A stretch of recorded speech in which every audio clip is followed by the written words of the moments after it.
ബാങ്കുമായി ഇടപെട്ട് പലിശ കൊടുക്കാനോ വാങ്ങാനോ ഇല്ലാത്ത എത്ര വീട് നമ്മുടെ മഹല്ലിൽ കാണാം.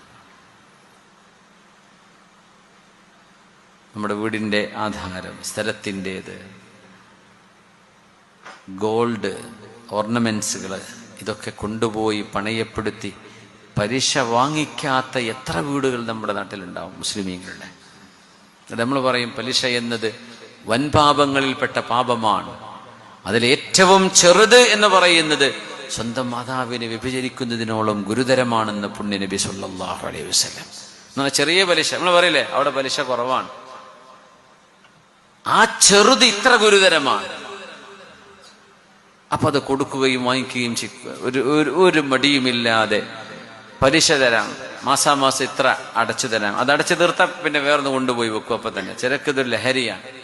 ബാങ്കിൽ എന്തെങ്കിലും ഇല്ലെങ്കിൽ പിന്നെ ഉറക്കം വരില്ല. ഇങ്ങനത്തെ ആളുകളുടെ ദുആക്ക് എങ്ങനെ ഉത്തരം കിട്ടാനാണ്?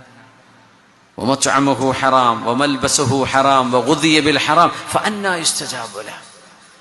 തിന്നുന്നതും കഴിക്കുന്നതും വീടും വണ്ടിയും കുട്ടികളുടെ പഠനവും ഒക്കെ പലിശയാണ്. എങ്ങനെ അല്ലാഹു ഉത്തരം തരാനാണ്? صلوا على النبي محمد وآله. اللهم صل على سيدنا محمد وعلى آل سيدنا محمد وبارك وسلم عليه.